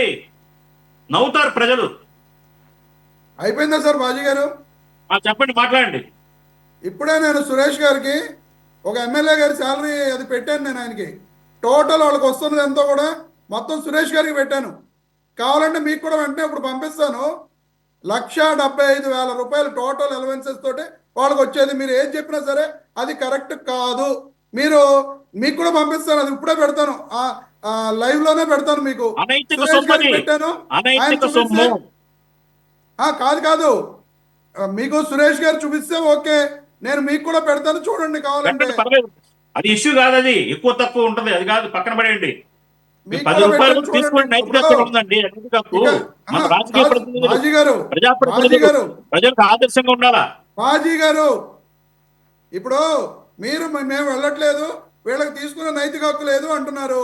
ఇదే చంద్రబాబు నాయుడు గారు పాదయాత్ర చేసేటప్పుడు ఆయన జీతం తీసుకున్నారు, ఏ ఒక్క రోజు కూడా తీసుకోకుండా లేరు. అసెంబ్లీకి వెళ్ళినప్పుడు ఆయన ఎందుకు తీసుకున్నారు? ఆ రోజున మీరు అందరూ కూడా ఆయన నైతిక హక్కు లేదని చెప్పి ఎందుకు అడగల? చంద్రబాబు అంటే నాయుడు గారు తీసుకున్నారని మీరు మీ వాళ్ళు తీసుకుంటారా? అదే కంపారిజన్. అంటే రోజుకో చంద్రబాబు నాయుడు గారు తీసుకున్నారని మేము తీసుకుంటున్నాం అంటారా? అంటే అది ఎక్కడ కంపారిజన్ అండి? ప్రశ్నించరా? అప్పుడు పాదయాత్ర చేసే సమయంలో చంద్రబాబు నాయుడు గారు పాదయాత్ర చేసే సమయంలో చంద్రబాబు నాయుడు ప్రజా సమస్యల కోసం పోరాటం చేస్తా ఉన్నారు. అదే విధంగా రాజశేఖర గారు పాదయాత్ర చేసే సమయంలో రాజశేఖర గారు శాసనసభ్యులుగా ఉండి పాదయాత్ర చేశారు. ఆయన కూడా శాసనసభ్యులు ఆ రోజున జీతాలు తీసుకున్నాడు. జగన్మోహన్ రెడ్డి కూడా పాదయాత్ర చేసే సమయంలో శాసనసభ్యులుగా ఉన్నారు, ఆయన కూడా అదే తీసుకున్నారు. అయితే నేనేం చెప్తాను, ఆ శాసనసభ వాళ్ళు పాదయాత్ర చేస్తున్న సమస్యలో రాష్ట్రంలో ఉన్న సమస్యల పరిష్కార దిశ కోసంగా పాదయాత్ర చేశారు, ప్రజా సమస్యల పరిష్కార దిశగా పోరాటం చేశారు. ఏ ప్రభుత్వాలైతే ప్రజలు సహకరించట్లేదు, ఏ ప్రభుత్వాలైతే ప్రజా సమస్యలు విస్మరిస్తున్నాయో వాటిని ఎండగట్టడం కోసంగా, బయట పెట్టడం కోసంగా పాదయాత్ర చేశారు. పాదయాత్ర చేస్తున్నారంటే ప్రజా సమస్యల పరిష్కార దిశగా పనిచేస్తున్నారు అర్థం. పనిచేస్తున్న నాయకులు జీతాలు తీసుకుని తప్పేందండి? అనేక సమస్యలు పోరాటం చేస్తారు, అది కూడా లేవు కదా, బయటకు వచ్చిన పరిస్థితులు లేవు కదా. శాసనసభ్యులుగా ఉన్న వ్యక్తులు పనిచేసి జీతాలు తీసుకోమని చెప్తున్నారు, తప్ప అని చంద్రబాబు నాయుడు గారు అదే రాజశేఖర గారు పాదయాత్ర చేశారుగా, అదేవిధంగా జగన్మోహన్ రెడ్డి పాదయాత్ర చేశారుగా, చేసినట్టు జీతాలు తీసుకోలేదా? ఒక చంద్రబాబు నాయుడు గారు జీతాలు తీసుకున్నారా? నేను వాటి గురించి మాట్లాడలేదు. పాదయాత్ర చేస్తున్నారు, రాజశేఖర్ జీతాలు తీసుకున్నాడు, మేము అడుగుతున్నది కాదు, ఈ రోజు ఉన్నటువంటి 11 మంది శాసనసభ్యులు శాసనసభలో ఆ జగన్ యొక్క అవసరాలు అవకాశాల కోసం మాట్లాడుతున్నాం. ఆ నియోజకవర్గాన్ని పట్టించుకొని అడుగుతా ఉన్నాం. ఎందుకోసం కాపాడని చెప్పి అడుగుతున్నారు. ఎలక్షన్ లో కేవలం వాళ్ళు పెట్టిన డబ్బులతో గెలిచినట్టు కాదండి. ఎలక్షన్ చేయడం కోసంగా ప్రభుత్వం ప్రజాధనాన్ని ఉపయోగించింది. ప్రజల నుంచి తీసుకున్న టాక్సేషన్ డబ్బులు తీసుకున్న ధనాన్ని, ప్రజాధనాన్ని ఎన్నికల కోసం ఖర్చు పెట్టింది ప్రభుత్వాలు. ప్రజాధనంతో ఎన్నుకు కాబట్టినటువంటి నాయకులు వీళ్ళు. కాబట్టి ప్రజల అవసరాల కోసం పనిచేయాలా, శాసనసభలో మాట్లాడాలా, శాసనసభకు అటెండ్ కావాలా. అటువంటి కాని వ్యక్తుల్ని సస్పెండ్ చేయమంటే తప్పేం లేదని చెప్పి మేము భావిస్తున్నాం. ఇప్పుడు కూడా అదే భావిస్తున్నామండి. Okay, I will conclude with Koteswararao గారి closing comments. Of course maybe నేను గతంలో చదివింది దాన్ని గుర్తుపెట్టుకొని నేను చెప్పుకుంటాను, అది అటు ఇటు అయితే అయి ఉండొచ్చు. రెండోది, ఇక్కడ అఫీషియల్ అన్అఫీషియల్ అలవెన్సెస్ కూడా ఏమైనా ఉంటాయేమో మరి, అది కూడా పరిగణలోకి తీసుకోవాలి. అయినా కూడా 1,25,000 కాదు, 1,75,000 కాదు, 25,000 తీసుకున్నా కానీ ఇలాగే క్వశ్చన్ చేస్తారు. So it's not the matter of figure ఇక్కడ రైట్. కోటేశ్వరరావు ఇప్పుడు సురేష్ గారు 2016లో ఎన్హాన్స్ చేసిన తర్వాత అప్పటి నుంచి ఇప్పటి వరకు మళ్ళా ప్రపోజల్స్ రావచ్చు, రికమెండేషన్స్ చేయొచ్చు, కానీ వాటిని ఇంప్లిమెంట్ చేయలేదు. ఇప్పుడు మన రమేష్ గారు చెప్పినట్టు అప్పుడు ఉన్నటువంటిది 1,25,000 వేతనం. అది కాకుండా హౌస్ రెంట్ అలవెన్స్ మాత్రం అప్పటికున్నటువంటి దాన్ని డబుల్ చేసి 50,000కి చేసిన మాట వాస్తవం. ఇక డైలీ అలవెన్స్లు లేక ఇటువంటి నియోజకవర్గం ఇటువంటివన్నీ కూడా అవన్నీ కలుపుకుంటే ఏదో మహా ఉంటే 2 లక్షలు లేదా 2,5,2.5 లక్షలు ఉంటే ఉండొచ్చు, కానీ 4 లక్షలు అనేటువంటిది లేదు. అది ఒక తెలంగాణలోనే ఇంప్లిమెంట్ అయినట్టుగా మొత్తం ఏ వెబ్సైట్ చూసినా గానీ అది తెలంగాణలో ఉన్నది తప్ప ఆంధ్రప్రదేశ్ లో తెలంగాణ వాళ్ళకేమో 4 లక్షల పైచిలకు, ఆంధ్రప్రదేశ్ 3.5 లక్షలుగా నేను గతంలో డిబేట్ చేసినప్పుడు నాకు గుర్తుంది. అప్పుడు ఎవరు అపోజ్ చేయలేదు, దానికి అన్న ఉద్దేశంతో, అంతే తప్ప ఇక్కడ అది అది గురించే సార్. ఇప్పుడు మీరు కూడా అన్నారు కదా, ఇంకా ఏమన్నా అలవెన్సెస్ అన్ని యాడ్ అయితే కనుక వెరిఫికేషన్ లేకుండా, ఇప్పుడు నేను కానీ ఇంకోళ్ళు కానీ వెరిఫికేషన్ లేకుండా దాన్ని అపోజ్ చేయటం లేకపోతే సమర్థించడం చేయకూడదు కనుక అప్పుడు మౌనంగా ఉండొచ్చు. కానీ ఒకసారి అప్పుడు కూడా నేను ఒక వార్త ఒక వార్తా కథనాన్ని రిఫర్ చేసాం అక్కడ. అయితే ఇక్కడ మీరు అన్నారు కదా కొన్ని ఎలవెన్సెస్ ఎక్స్ట్రా ఉంటాయని, అవన్నీ కూడా సమ్మప్ చేశారేమో, దాన్ని కూడా డబ్బుల రూపంలో కన్వర్ట్ చేస్తే మరి ఎంత వస్తుంది? ఇప్పుడు నైతికంగా ఒక ఎమ్మెల్యే ఇవన్నీ తీసుకుంటున్నప్పుడు ఏది ప్రతిదీ కౌంట్ చేసినప్పుడు అనేది దేనికంటే చూడాలి మనం, దేనికంటే స్టాట్యూటరీగా శాలరీ ఎంత ఉంది, అలవెన్స్లు ఎంత ఉన్నాయి అనేటువంటిది చూడాలి. పని చేయనప్పుడు అది తీసుకోవడమా లేదా అనేటువంటిది నైతిక పరమైనటువంటిది, చట్టపరమైనటువంటిది. అందుకని నేను ముందే చెప్పాను, స్పీకర్ గారు ఒట్టి మాటలు కాకుండా గట్టి మేలు తలపెట్టబోయన్నట్టుగా యాక్షన్ తీసుకుంటే అప్పుడు విషయాలన్నీ బయటకు వస్తాయి. రమేష్ గారు కూడా చెప్పింది అదే, మీరు చేయండి అప్పుడు మేము చూసుకుంటాం అన్నారు. నేను కూడా చెప్పింది అదే, నేను చెప్తుంది కూడా అదే. ఒట్టి మాటలు ఉపయోగం అసలు క్వశ్చన్ ఎందుకు అరైజ్ అవ్వాలి? మీరు చేయండి మేము చూసుకుంటాం, దానికోసం కాదు కదా ఎలక్షన్ జరిగింది, కంటెస్ట్ చేసింది, మీరు గెలిచింది. అది కరెక్టే, మీరు అన్న దానిలో కరెక్టే కాదంట్లా. కానీ ఇప్పుడు ఒకసారి వివాదం వచ్చిన తర్వాత అసలు వివాదమే లేదు కదా, అసలు ఒక్క రోజు ఒక్క గంట ఒక 10 నిమిషాలు కూడా కూర్చోలేరు కదా, అసలు వివాదమే లేదు కదా సార్ అక్కడ. మరి అలాంటప్పుడు చట్టపరంగా తీసుకోవాలి, నిబంధనల ప్రకారం తీసుకోవాలి కదా, లేకపోతే నిబంధనలు ఉంటే చెప్పండి, లేకపోతే లేవని చెప్పండి. ఇటువంటి సిచ్యుయేషన్ దేశంలో ఇంత ముందు ఎప్పుడు అరైజ్ అయ్యి ఉండదు ఏ అసెంబ్లీలో. సిచ్యువేషన్ దేశంలో ఎక్కడ అరైజ్ కాలేదు కనుక ఒక నిర్ణయం తీసుకొని అది ఒకవేళ చట్ట వ్యతిరేకమైతే కోర్టులో పోతుంది, లేదు చట్టబద్ధమైతే దేశానికి అంతటిగా ఆదర్శం అవుతుంది. అసలు ఏదో ఒక యాక్షన్ ఉండాలి కదా అంటున్నాను నేను. Right yes. మొత్తానికి అయితే వైసీపీ మరోసారి వార్తల్లో నిలిచింది. అంటే దేశంలో ఇంత ముందు ఎక్కడ ఏ అసెంబ్లీలో జరగనటువంటి దాన్ని పెట్టుకుని వైసీపీ ఒక ప్రత్యేకమైన పార్టీగా ఇప్పటికి ఈ విషయంలో కూడా మీరు నిలిచారు. దానికి మాత్రం మిమ్మల్ని రికగ్నైజ్ చేయాల్సింది. చైతన్య క్లోజింగ్. దేశంలో ఎక్కడంటే మన పార్లమెంట్ లో ఎమర్జెన్సీ సమయంలో పార్లమెంట్ లో ఇదే పరిస్థితులు ఏర్పడితే ఇందిరాగాంధీ ఎవరైతే 6 నెలల లోపల పార్లమెంట్ కి అటెండ్ కానటువంటి ఎంపీలు ఉన్నారో వాళ్ళందరి యొక్క సభ్యత్వాన్ని రద్దు చేయడానికి ఇందిరాగాంధీ సిద్ధంగా ఉన్న సమయంలో జార్జ్ ఫెర్నాండెజ్ గారు, సుబ్రహ్మణ్యం స్వామి గారు, ఆ రోజు ఉన్నటువంటి జనతాదళ నాయకులు కావచ్చు, జనతా పార్టీ వాళ్ళు, వీళ్ళందరూ కూడా దొంగతనంగా శాసనసభకి మారు వేషాల్లో వచ్చి సంతకాలు పెట్టి వాళ్ళ సభ్యత్వం నిలబెట్టుకున్నారండి. అంటే ఆ రోజున పరిస్థితులు వేరు. ఆ రోజు వాళ్ళు శాసనసభ పార్లమెంట్ కి రాకపోవడం కారణాలు కాదు, పార్లమెంట్ కి వచ్చే పరిస్థితులు లేనప్పుడు, పార్లమెంట్ కి వస్తే అరెస్ట్ చేస్తారని చెప్పిన భయాలు ఉన్నప్పుడు, ఎమర్జెన్సీ పీరియడ్ వీరందరి మీద అరెస్ట్ వారెంట్లు ఉన్నప్పుడు కూడా పార్లమెంట్ కి వచ్చి సంతకాలు పెట్టిపోయారండి. కారణం ఏంటంటే వాళ్ళ యొక్క సభ్యత్వాన్ని నిలబెట్టుకుంటేనే 40 రోజుల్లో తిరిగి మళ్ళీ అదే పార్లమెంట్ లో వాళ్ళకు వాయిస్ ని, ప్రజల వాయిస్ ని వినిపించగలని చెప్పి ఆలోచనతో ఆ రోజు నాయకత్వాలు చేస్తాయి. కాబట్టి టెక్నికల్ వార్డ్ ఇక్కడ ఏంటంటే ఖచ్చితంగా ఎవరైతే శాసనసభ కావచ్చు, పార్లమెంట్ కావచ్చు, జరుగుతున్నటువంటి కంటిన్యూస్ శాసనసభల్లో 2 సార్లు కానీ వాళ్ళ శాసనసభకి పాల్గొనకపోతే వాళ్ళు పూర్తిగా వాళ్ళకి సస్పెండ్ చేయడానికో సభ్యత్వం రద్దు చేయడానికి అర్హులు అవుతారు. అయితే ఇప్పుడైతే వీళ్ళకి సంతకాలు పెట్టిపోతారో శాసనసభకి అటెండ్ అయినట్టుగానే వాళ్ళు ప్రూవ్ అవుతారు. శాసనసభ ఆవరణ లోపలికి పోకపోయినా కానీ రిజిస్టర్ లో వాళ్ళు సంతకం ఉంటే దాని అర్థం వీళ్ళు శాసనసభకి పాల్గొన్నారు. వీళ్ళు జీతాల కంటే కూడా ప్రాథమికంగా వీళ్ళు కోరుకునేది శాసనసభ సభ్యత్వం రద్దు కాకుండా కాపాడుకోవడం కోసం ఎక్కువ ప్రయత్నాలు చేస్తారు. జీతాలు ఇందాక పెద్దలు చెప్పినట్టు ఈ రోజు జీతాల మీద ఆధారపడుతున్న శాసనసభ్యులు చాలా తక్కువ మంది ఉండొచ్చు, ఉన్నారు, కొంతమంది ఉన్నారు. నాకు తెలిసినటువంటి వాళ్ళు కూడా కొంతమంది శాసనసభ్యులు జీతాల ద్వారానే తిరిగి పనిచేసేటువంటి శాసనసభ్యులు కూడా ఉన్నారు, లేరని చెప్పం. అయితే ఇందాక మనం అనుకున్నట్టు కూడా జీతాల అంశం అనేది కాకుండా సమస్యల పరిష్కారం కోసం పనిచేసేటువంటి నాయకత్వాలు ఎందుకు శాసనసభకు రావరు, వాళ్ళు ఎందుకు పనిచేయాలనేది ఇక్కడ ప్రధాన అంశం. Right okay. ఎనీవే మొత్తానికి అయితే కనుక ఇదొక సబ్జెక్ట్గా దేశవ్యాప్తంగా అన్ని అసెంబ్లీలు, పార్లమెంటులు, అంటే నేనేమంటున్నానంటే ఇంత దాన్ని ఏమంటారు లో స్టాండర్డ్స్ మెయింటైన్ చేస్తారు, సంతకాలు పెట్టి వెళ్ళిపోతారు లోపల వెళ్లకుండా అని చెప్పేసి ఎవరు ఇంతకుముందు ఊహించలేదు.